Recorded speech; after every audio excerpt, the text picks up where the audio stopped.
thing that makes life so interesting.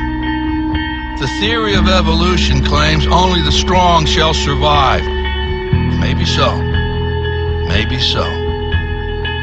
But the theory of competition says just because they're the strong doesn't mean they can't get their asses kicked. That's right.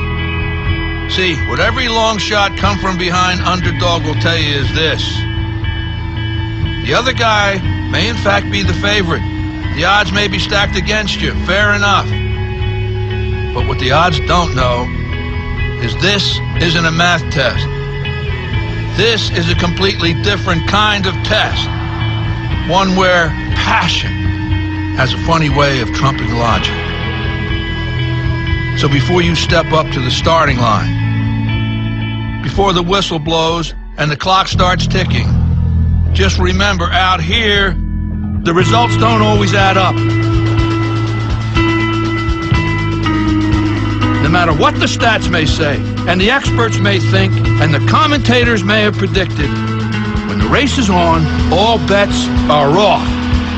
Don't be surprised if somebody decides to flip the script and take a pass on yelling uncle. And then suddenly, as the old saying goes, we got ourselves a game.